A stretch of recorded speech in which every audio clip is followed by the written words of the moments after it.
Hello, everyone, and welcome to our special Shavuot program, co-hosted by the APJCC and the JCRC of the Jewish Federation of Silicon Valley.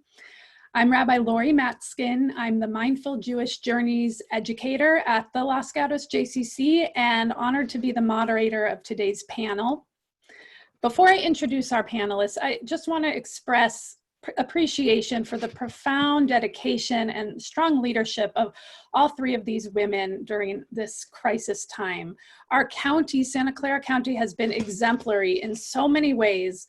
We were among the first jurisdictions in the nation to establish a shelter-in-place order for our residents. But as we all know, this situation is tremendously complex, and leadership during this time involves getting things right, getting things wrong, recalibrating, and moving forward. So today we'll be looking at the leadership decisions of all our panelists and our county through the lens of the holiday of Shavuot and the connection with the biblical women heroes central to that story. So please welcome Supervisor Susan Ellenberg, a member of the Santa Clara County Board of Supervisors who represents the cities of Campbell and Santa Clara and a number of neighborhoods in West San Jose. The 5-member elected Board of Supervisors is responsible for management and budgets of safety net services, which is health, public safety, and social services of our county of 2 million people. They oversee 40 departments, from parks and open space to restaurant inspections and everything in between. Welcome, Supervisor Ellenberg.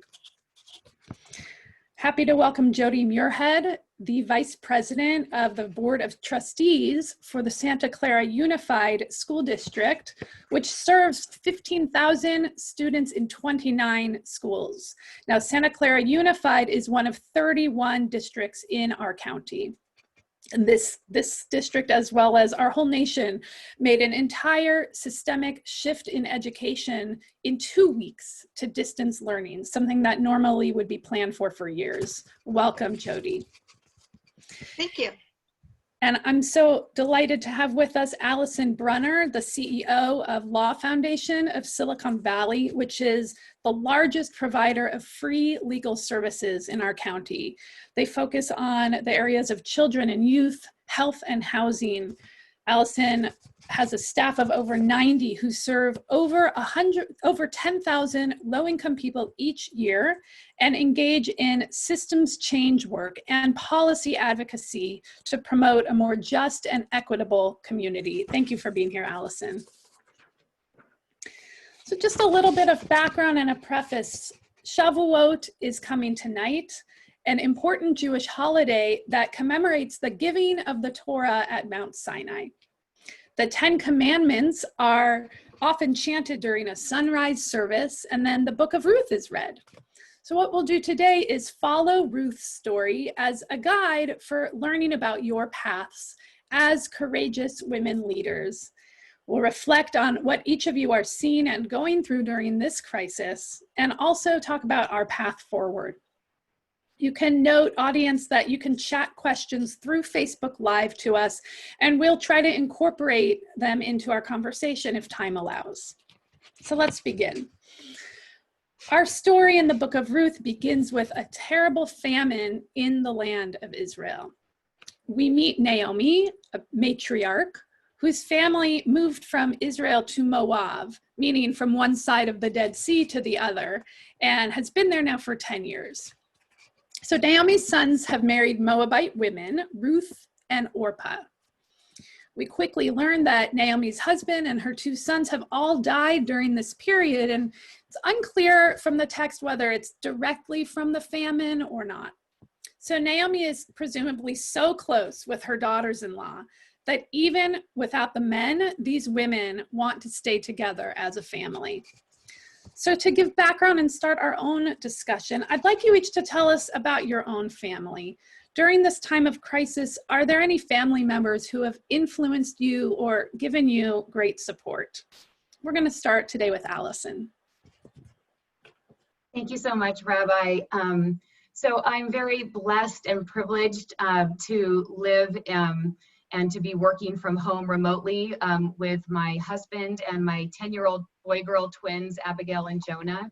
I have not been at home this much since I had my twins, and so we're spending a lot of time together, and I'm so supported, and there's a lot of love in our house right now, which has been great.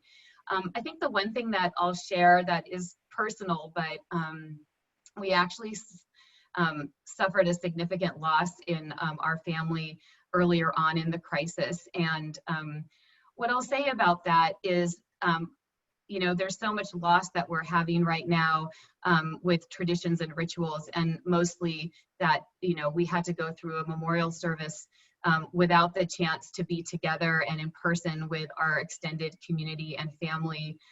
We're local, and I grew up here, and have such a wonderful, you know, extended network of family and friends. And I guess I want to mention that the power of connection and deep relationships ended up in a, I don't know if it was surprising, but just in an incredibly meaningful way, coming together for us through Zoom technology with a virtual memorial service that ended up being very impactful. And I just think that we can never underestimate that power of connection, even during hard times. And I just want to thank our larger network for that. So that support has meant the world.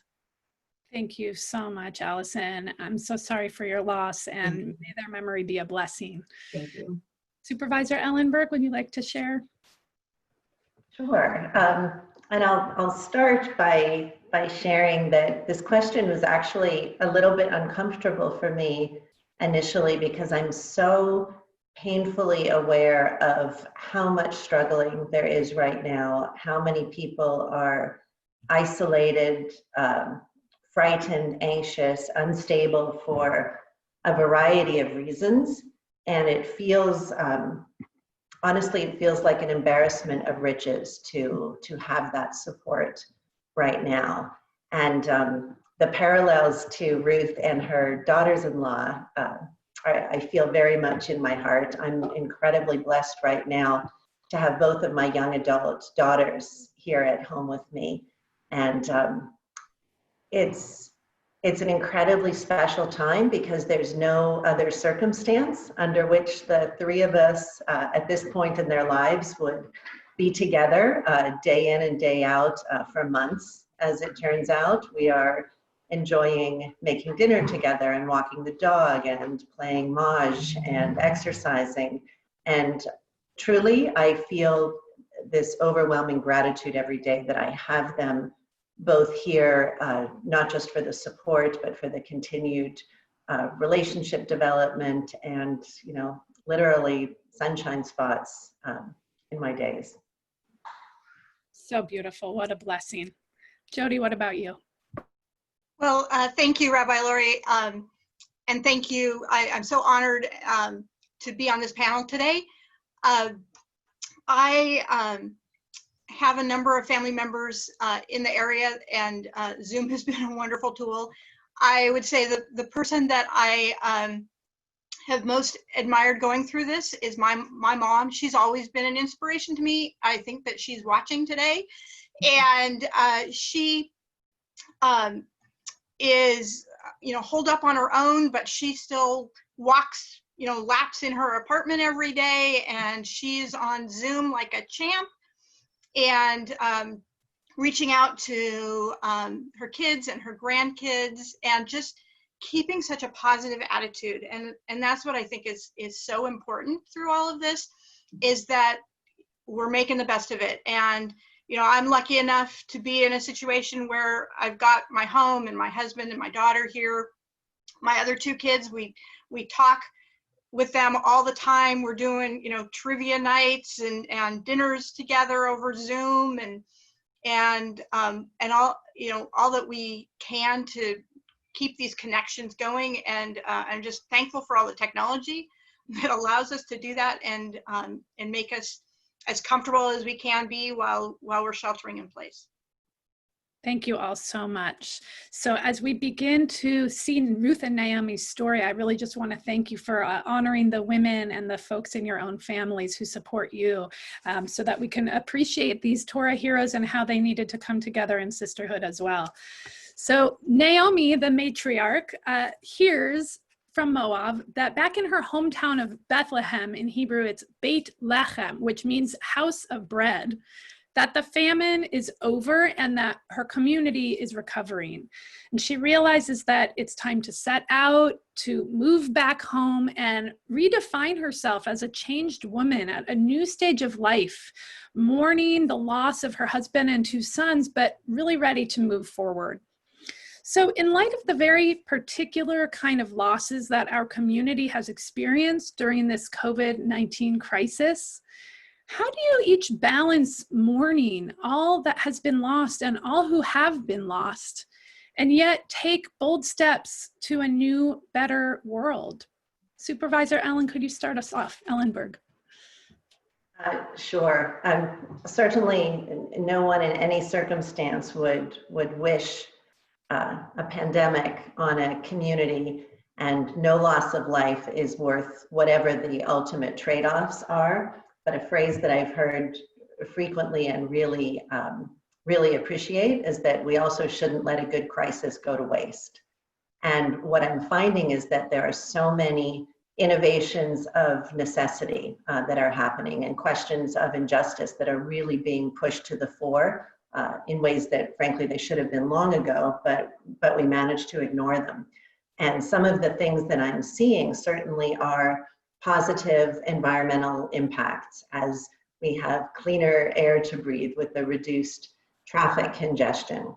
The significant increase in telecommuting is really opening up new opportunities for people from an environmental perspective, from a housing cost perspective, from a quality time with their families perspective. It also highlights, though, the digital inequities that we have in our community, because not only can people in certain jobs and professions have the luxury of telecommuting, even if you have a job that would allow that, you still have to have the internet connectivity and the devices. And that's also become a really prominent issue in distance learning. The inequities there have been magnified tremendously. So if we are indeed taking this opportunity to meaningfully expand and reach universal connectivity, that will help us with telecommuting, with distance learning, with telehealth appointments, with the contact tracing that we're trying to stand up. So I think that would be a very strongly positive outcome. The other area where I see opportunities for really good advancement are in the criminal justice system. We have managed at the county to release hundreds of pre-conviction, pre and post-conviction individuals who we are discovering, again, something that I think we should have known, really do not need to be in compulsory confinement during this time. And I think that the data will show us as we go on that we're not going to see increases in criminal activity as a result of this, and it should lead us toward much more humane and practical solutions when people do run afoul of the law. What are appropriate responses and consequences, and can we turn away from the automatic jail as a response? So I think that's another piece where we have the opportunity to change. And the final one that I'll mention is that I think it's become very clear to everyone that there is no economic recovery without childcare. Parents cannot go back to work if their kids are not in school or if their usual options are not open. And I'm hoping that we are finally at a place now where we stop talking about childcare as kind of a nice ad if you can afford it or find it, but something that is a vitally necessary component to reopening our economy. Thank you so much. Jodi Murhead? Well, people who know me know I'm a pretty positive person. And yet, even so, at the beginning of this, we were all home. We didn't know what was happening, what was going to happen. It takes a toll on everyone, and it took a while to really get my bearings back. But I don't think we had the luxury of taking too much time to do that, because I have 15,000 children who are relying on us, me. I see them as my kids, and we couldn't just abandon them. We couldn't just say school is done, because they're there, and they're sitting at home, and they needed some routines. Their parents needed some routines for them. And they're feeling this loss as well. And they're missing their friends. And I could be talking about little kids. I could be talking about teenagers. They're all missing their connections. That is so much of humanity is our connections. And so just making this shift to distance learning, we had no choice. And if we had thought about doing this some other time, we would have spent years with meetings and focus groups and reaching out to partners, and how would we do a little bit of distance learning, and we had to just do it. I'm just so impressed with how everyone came together and took this challenge on, and said, and our teachers just said, we're going to reach out to our kids. We got technology out to them. We provided 15,000 Chromebooks, hundreds of hotspots, so that all of our kids had access. That's a huge deal. And we made this shift happen. And nobody had time to really think about that we can't do this, because that just wasn't an option. So we moved forward. We made sure that our kids were taken care of, and that our staff was supported with the professional development that they needed, and the technology that they needed, or any help that they needed to do this, and we just moved forward. Thank you. And as a parent of 2 young boys, I can appreciate the efforts of the schools and the difficulties of trying to make it all happen on the back end as well. So it's noble work. Alison, what about you? Echo what both the supervisor and Jodi have said wholeheartedly, and I also feel like I cycle between personally, like the paralysis of the loss and the devastation that we are witnessing, and then also that compulsion to respond, and to feel like we have to respond, and that there is real opportunity here. And already what we've seen happen in such a short time, things that we wouldn't have been able to do. It just reveals what is possible when we realize that our fates are tied together. For me, I feel like the sheer magnitude of disruption and loss have so starkly revealed the racial disparities and systemic inequities that we just can't afford to squander this moment in time. We can't afford to cover our eyes to that again, and we must use this moment to do things differently, to have a departure from how we've always looked at things before, and use data, open our eyes, center the voices of the people who are most impacted by this crisis, and not shirk our responsibility to those who are most impacted by this crisis as we move forward with both our response and our rebuilding efforts. Thank you all so much. Great inspiration, and we'll come back to some of those themes. Moving again towards the personal. So as Naomi starts out on her journey back to Bethlehem, she really doesn't expect anyone to join her, but her 2 daughters-in-law do try to join her. And Ruth delivers the famous lines to her mother-in-law: "Wherever you go, I will go. Wherever you lodge, I will lodge. Your people shall be my people, and your God, my God." And I think we can interpret that last piece as your values will be my values. This is seen in Jewish tradition to be a moment of conversion, of gerut in Hebrew, of becoming Jewish. Ruth reminds us at Shavuot, at this holiday, that we each can make this choice really every day to affiliate, to affirm, and take on the values and connection with the Jewish people. So I'd like to hear, how does being Jewish influence you each in your leadership role? Which Jewish values are at the top of your mind during this pandemic? Alison, we'll give you a chance to start. So I have been very privileged to dedicate my life to service and social justice because of my Jewish faith and my commitment to the value of Tikkun Olam.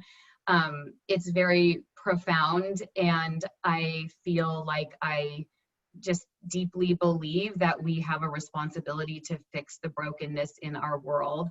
And as I was saying earlier, to open our eyes to it. And that really compels me every day to wake up and to try to do the hard, and to try to be as bold as possible, which is hard. And I falter, and I'm not always good at it, and I make a lot of mistakes, but I try to continue to push myself to take risks and tolerate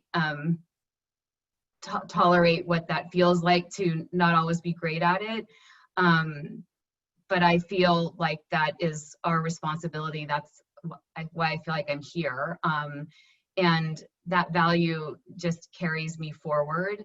I feel lucky that we have such strong values in our faith, and I feel like we have such a value for believing that everyone has value in this world.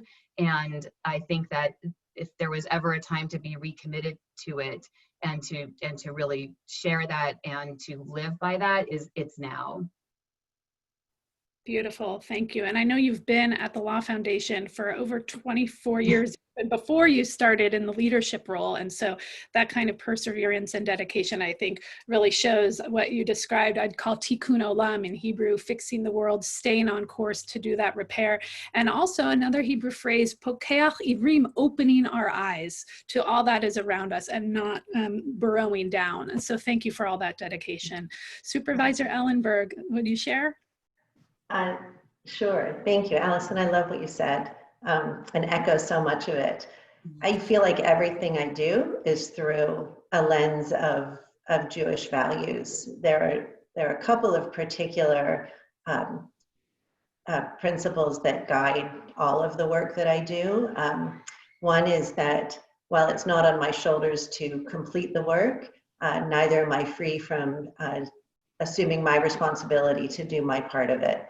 And that to me is both comforting and inspiring. My current job is so incredibly broad. To know everything, to do everything is virtually impossible, but there are places where I can have meaningful impact. And sometimes I have to remind myself that that's enough. Doing this piece right now is what I can do, and this is part of the whole. The other that I think of, I don't know if it's a specific value or just a story about the two pieces of paper that a man, of course a man, has in his pockets, one of which says, you are nothing but dust, and the other says the entire universe was created just for you. And I think about that balance all the time. Very little in the world is about me. And yet I have a role of value and worth where what I can do, what I do can make a difference. So it's really, I think, a healthy balance of feeling empowered and feeling incredibly humbled, always at the same time. So those are two things that come to my mind. Beautiful, thank you. And as you're speaking about not needing to finish the work, but again, like we talked with Alison, staying on track, I think that you're pulling from Pirkei Avot, from the ethics of the ancestors, this line, Lo alecha hamlacha ligmor in Hebrew. It is not upon us to finish, but we must keep going. And I know the song that so many Jewish children learn and sing, and it's campy. And in your story, I know you've had so many iterations of your career, and you're touching so much in your leadership that these values come back to us over and over. And I think that's also a Shavuot message, that every time we go through self-reflection with our values, we can deepen and realize the broadness of their application for our work. So thank you. Thank you. So when Ruth and Naomi arrive in Bethlehem, it happens to be the beginning of the barley harvest, which means it's springtime. So Ruth goes to a local farm to collect the leftover harvest that the farm workers missed. And this scene is actually a real-time enactment of a Torah law from back in Leviticus, Vayikra, the commandment of Pe'ah, which states, when you reap the harvest of your land, you should not reap all the way to the corner of your field or gather the gleanings of your harvest. You should leave them for the poor and the stranger. So here in this story, Ruth and Naomi are the embodiment of the vulnerable groups that the Torah wants to protect. And the COVID crisis has brought to light, as we said, some inequities that have long existed in our valley. In your work, who are you focused on right now as vulnerable groups? What issues are facing these people, and what is your role or your organization's role in helping them? I'd love to hear a few stories of what people are really going through right now. Alison, could you start? Sure. I mean, I think it's no surprise that the devastation of this community, extends to people having a lot of financial loss, and what that most impacts is, food security and housing security. Our organization has been at the forefront of advocating for eviction moratoria in order to be able to prevent people from being evicted, and to be able to try to have some form of rent relief, because this crisis is going on, and people are not able to always be able to keep their livelihood up. But it's so critical that we keep people in stable housing, and there is so much uncertainty that we can't add to that because of the consequences of this crisis. Our phones, our intake lines are just ringing off the hook with so many stories of concern, and of course we're worried about people who are taking risks to go to work in unsafe conditions because they want to make sure that they have food for their families and a roof over their heads. I'm just so deeply worried about mass displacement at even levels that are greater than what our community is already experiencing on a regular basis, and homelessness at levels that we already are experiencing and not able to stem. So I think that this is going to require policy action and bold action at levels that are hard to realize. And what's so difficult right now is that locally we have such amazing leadership, but we need the help of all levels of government, because we've gotten eviction moratoria, but we need more than that. We need rent relief for undocumented families. We need what's going to happen when rent does come due, and what are landlords supposed to do who have mortgages to pay. So it just, at some point, our local government can't solve all of this without the support of the federal and state government. So it's just tragic. So I could go on and on, but I think that that's one of the places, I'll also say, and we have the other two, we'll probably talk more about the education gap, but obviously, we also worked on expulsion moratoriums, and making sure that students with special needs can access accommodations right now, but the digital divide that Supervisor Ellenberg talked about and all of the ways that the schools are trying to rapidly adapt is incredible, but we just know that there is learning loss and gaps, especially for communities of color. And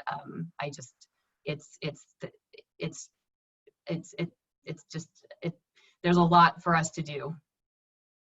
Thank you for bringing all of that again to our attention.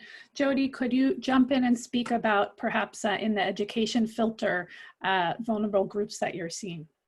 Absolutely. So in just our school district alone, about 1/3 of our students rely on meals from our schools during the school year. And sometimes those are their main meals of the day. So we've been continuing to offer meals during the school week. So we have about over 3,000 kids and their families who are coming to our schools each week to pick up meals. And then we've also partnered with a local nonprofit and the city of Santa Clara to continue those meals over the weekend, because if they're having trouble during the week, they're probably also having trouble on the weekend. So that's not something that we used to do, but that's something that was a real need. So if kids are hungry, that's one of those basic needs, and we need to make sure that those needs are met. So we're making sure that we continue to feed them, and we're going to continue over the summer. So this is not just a school year thing. We have programs over the summer to continue feeding these kids, because they're not going to do anything without food. We also, I worked out a partnership with a local nonprofit to get school supplies to kids in need. So those kids who are coming for meals also were offered a bag of supplies so that they'd have some basic, pens and pencils and paper and such, that, they could be try to do work at home. But if a teacher says, draw a picture, and they have no crayons, that's not going to work. So we got that out to them. Technology was a big part of the issue.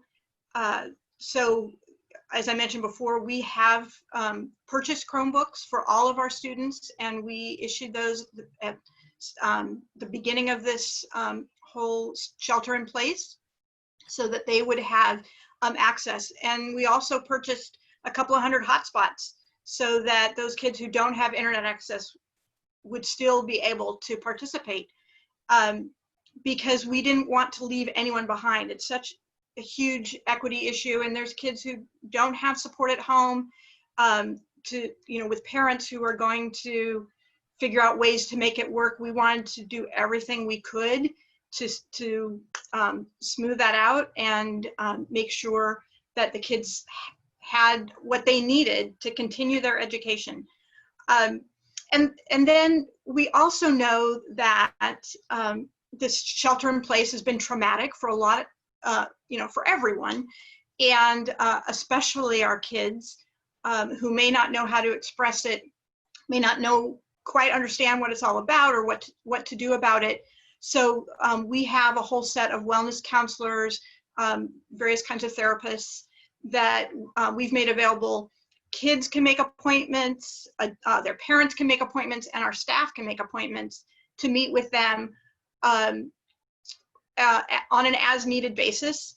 And they do a Zoom call or a phone call to help them out, to just to make sure that they've got someone to talk to, if they need that help. So that's, I think, been so important, and just continuing the distance learning so that kids can make connections with their friends, with their teachers, that the whole social emotional part of it. And there's so much more than just the academics that they get out of going to school. And we want to make sure that all of our kids have that opportunity. And I just want to share a really sweet story about one of our high school principals who really wanted to make sure the kids were participating. So he put out a challenge to the kids at his school, Santa Clara High, that said, if we get I think it was like 95% of the kids participating in a week, then he would dye his hair. And sure enough, 98% of the kids showed up that week for classes. And so we got to see all over social media our principal with blue hair and a bright blue beard. And that just, I think that meant a huge amount for the kids. They knew they were making a difference and that it had an impact. Thank you so much. What a complicated situation for our families. We talked a lot about the students, and so before I move on, I'd love to hear, Jodi, you and Supervisor Ellenberg also address preschool, which is a very different educational setting, and preschool teachers, of course. Maybe we have JCC preschool teachers here watching today. I'll say a personal thank you as a JCC family. How are we supporting, how can we support as we move forward with the youngest in our education system? So I'm happy to start with that. One of the very first actions that I took that I still feel really proud about was within the very first week of the shelter in place. I pulled together a number of public and private partners to see how quickly we could stand up emergency childcare for our essential healthcare workers. And that was largely driven by First Five and the County Office of Ed and Cadango and Boys and Girls Club. And within 6 days, we had that program up and running. That's really the good news. The tougher news is that most daycare, childcare programs, especially family-based childcare programs, are really struggling right now. There are some conditions under which they can open. Those are actually very expensive conditions. They need to have some real extreme hygiene and cleaning measures in place, smaller ratios, factors that in many cases are making it hard for them to reopen or continue to stay open. Pre-pandemic, our governor had all sorts of incredibly exciting plans for expanding access to early childhood education programs, childcare development. Those, if you've looked at the May Revise, which I've done countless times, hoping that the next time it'll look rosier. Those programs are not going to come to fruition. There are certainly opportunities, especially if distance learning is continuing in any way, to help the K-12 schools possibly expand that access. But again, this is really essential work. Childcare workers are often our very lowest paid workers. Childcare workers are often women of color. They are not eligible for a lot of the income reimbursement programs or PPP supports during this time. And what I think we have to realize is that as we've been talking about essential workers throughout this, many of those are our very lowest income workers. And if we are really serious that they are essential, and indeed they are, we need to, number one, pay them at a level that reflects that essential nature. And we have to make sure that we have that link between parents working and their children receiving high quality care. This was a priority, again, pre-pandemic, that I came into this seat with. My goal remains universal access to childcare in Santa Clara County. It's taking a few different twists and turns along the way, but we have to get there. We really don't have a choice. If we want our economy to recover and thrive, this has to be a piece. Thank you. I want to add, Jodi, before you jump in, as you're speaking, Supervisor Ellenberg, Naomi's sons that died in chapter 1 of Ruth were named Machlon and Chilion, which are the Hebrew words for sickness and death. And so I'm struck during your comments that, we've gone through these waves that children were maybe less vulnerable to COVID itself, and yet being part of a family unit and a societal structure, there's implications all the way down to the youngest. Jodi, to your point about giving food on the weekends, here in Campbell, I noticed that giving diapers and formula to maybe babies of students, you know, siblings was part of that as well. So we're so defined by our losses, and we struggle to move forward. I know the phrase adverse childhood experience is a question that at least one of our watchers wanted to know about, the social emotional trauma, and how not only academically and drawing pictures, but how will we teach re-socialization after almost 6 months by the time we start school again of not having peers to play with. Jodi? So I think Supervisor Ellenberg touched on the preschools really well. We, as you can imagine, doing preschool by distance learning, you know, what can you say about that? It's like getting a bunch of little kids to sit down in front of a computer for more than a few minutes. I can't imagine what that must feel like for a teacher trying to keep those kids engaged. And that's what we have right now. I was really excited about some of the proposals in the governor's original proposed budget in January, and now those have all been cut. And we're looking at cuts across the board to school districts throughout the state for next year.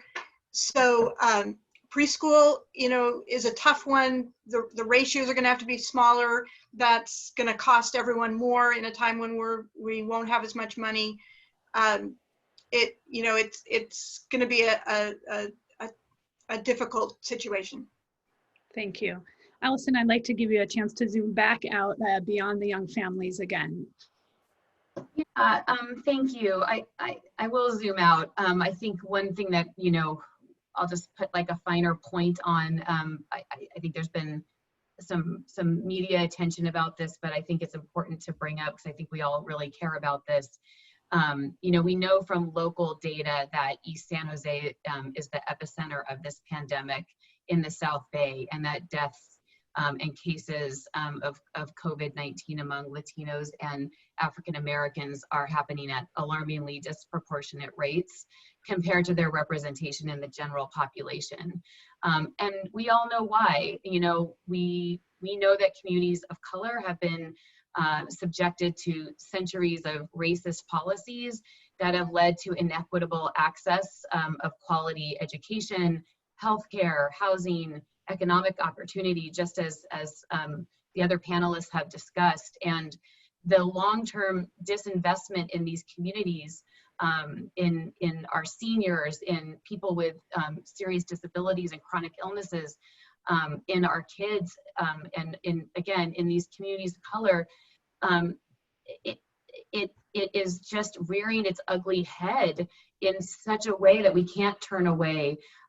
People are living such precarious lives even without the pandemic, and they're struggling with living in chronic uncertainty that I'm just so scared to understand how much worse the uncertainty has become because of this pandemic. And I just feel like it's so, again, we just have like a moral and like every level of responsibility to ensure that we are going to invest sufficiently, more than sufficiently, equitably in our response and our rebuilding efforts so that we can address these disparities and their root causes and make sure that we are not going to further traumatize the communities of color who, again, are most disproportionately affected by this crisis. Thank you so much.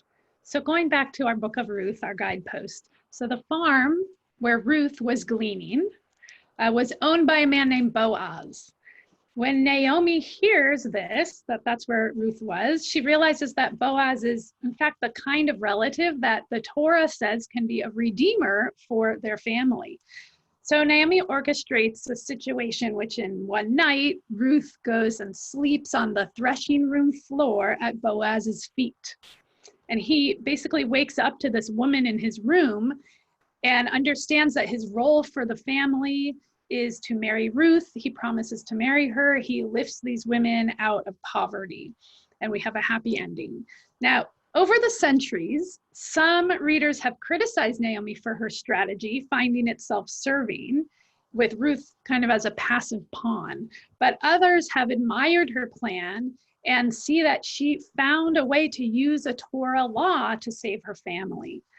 So I'm curious, what is a decision or a policy that you've been involved with during this crisis that has been particularly challenging, or maybe that you were criticized for at first, like Naomi, but that you believe will lead to the greater good? Have there been areas where you need to recalibrate your position as well? Let's start with Jodi.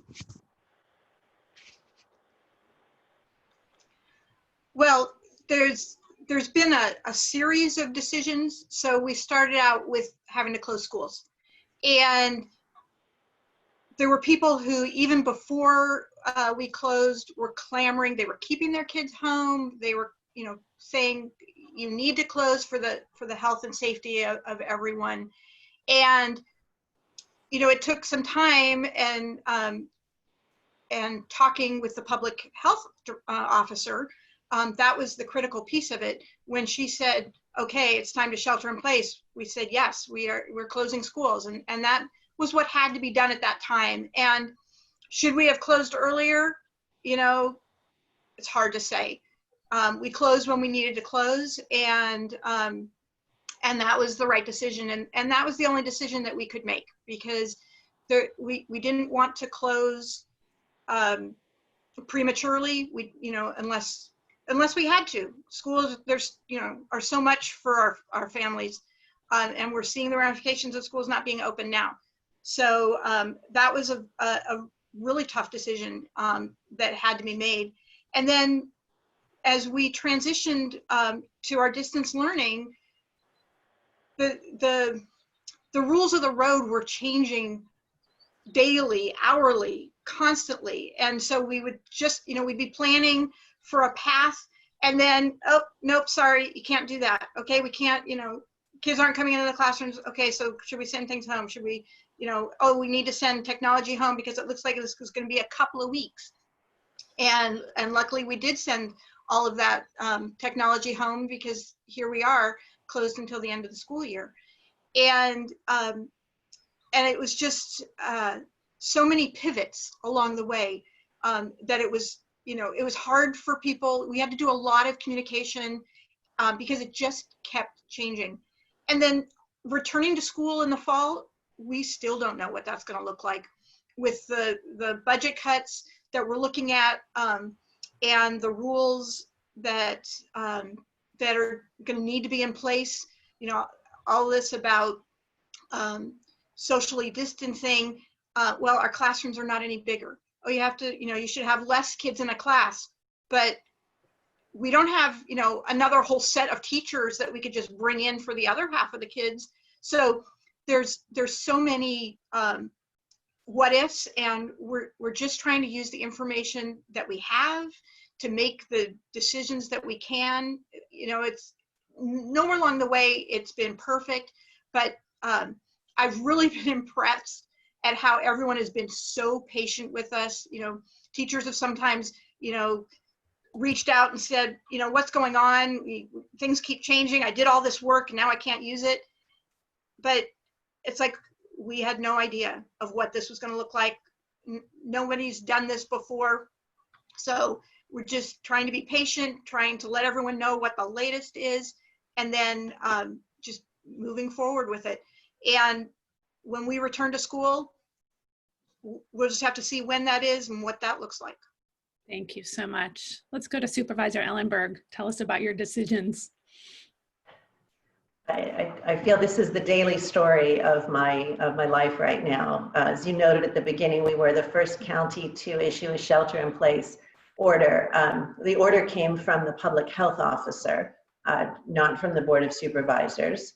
And the public health officer derives her authority and power from the state. So it's been a very interesting dance and balance to understand what my role is as a supervisor and what the limitations are and what decisions are within my purview. And what quickly became clear is that the best work that I could do would be to exercise oversight of our county executive and ensure that we are applying all of the appropriate resources and tools in order to meet the indicators that the public health officer has set out, so that we can move from this shelter in place, the intensity of the current order as quickly as possible. And initially there was a tremendous, really impressive, broad community support for this.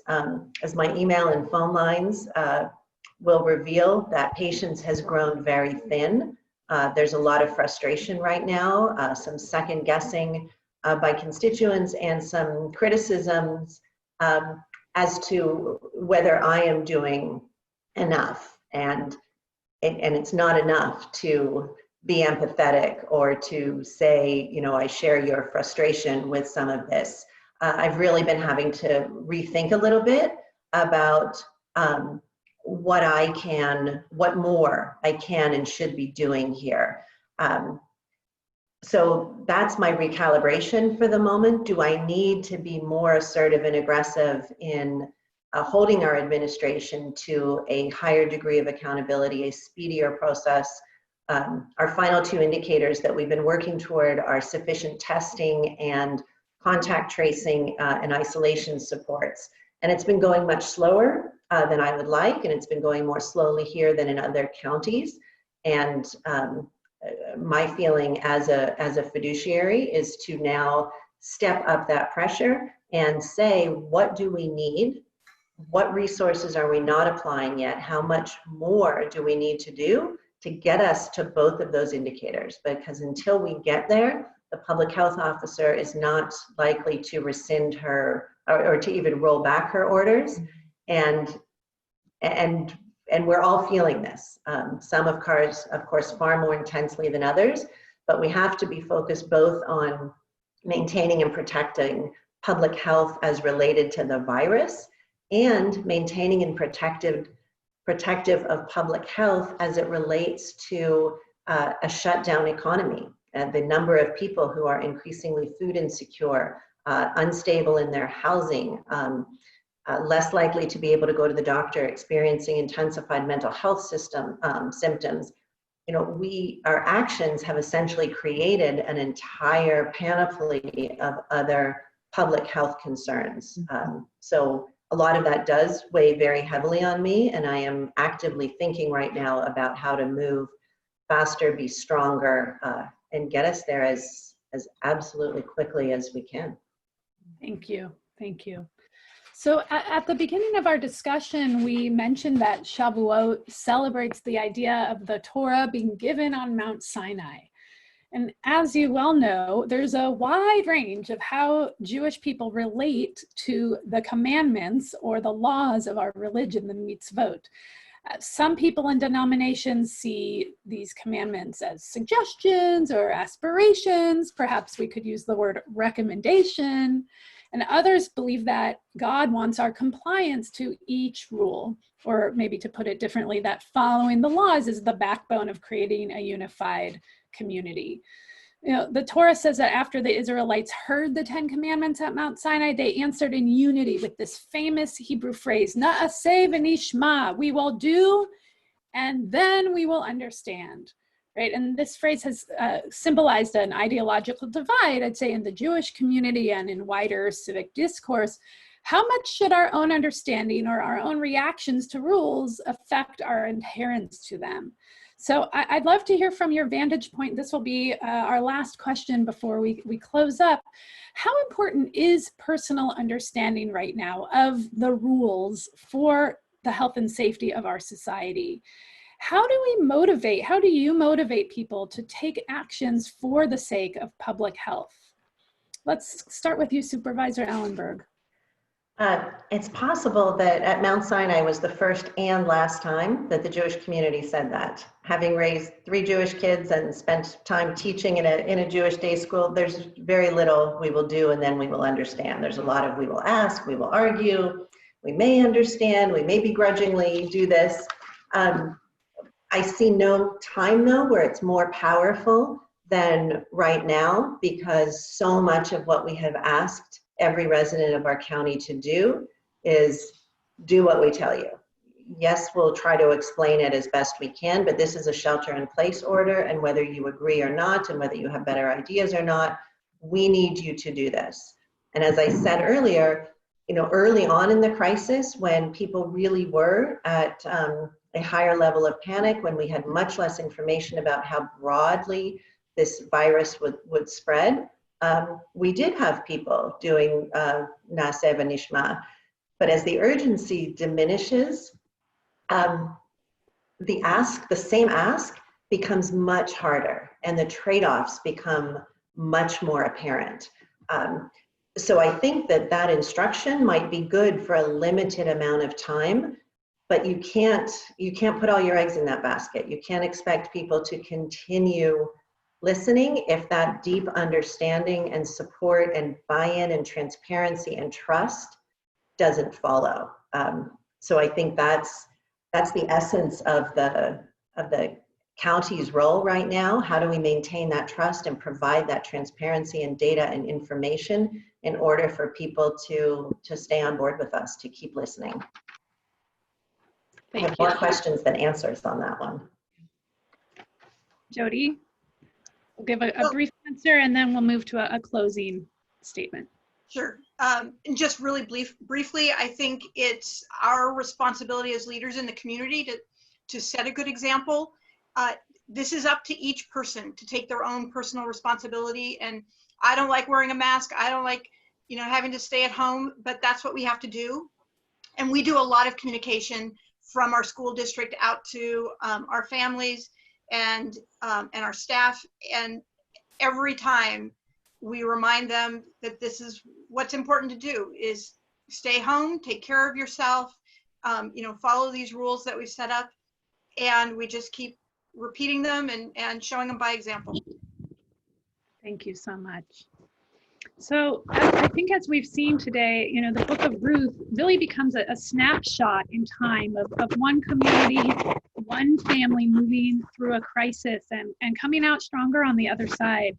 And I hope that we can all see that as we move to generations from now, and this sort of snapshot in time, this COVID crisis becomes another chapter in a book, we can all be remembered for all the noble, heroic decisions, strategies, risks we've taken to move through this and move back to a house of bread, as it were, to Beit Lechem, to Bethlehem, to a place where we could all have sustenance, full freedom, full creativity, full expression of our society.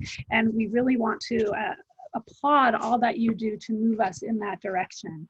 So I want to make sure that there's no more chat questions that we missed in the Facebook Live. We want to appreciate the contributions and the questions from our community. And to say Chag Sameach, Happy Sukkot, Happy Shavuot.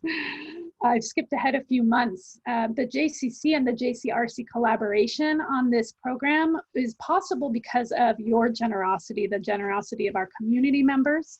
And if this type of Jewish engagement is important to you, please consider making a donation to keep it going, especially during this pandemic. You can do an online donation at apjcc.org/donate or jvalley.org/donate, and we appreciate your engagement and your generosity. I want to again thank our panelists. We could talk for another 2 hours on these beautiful connections. I do hope that all of our audience feels a little bit closer to Ruth and Naomi, and also closer to Alison, Jodi, and Supervisor Susan Ellenberg, who have been leading us through this crisis.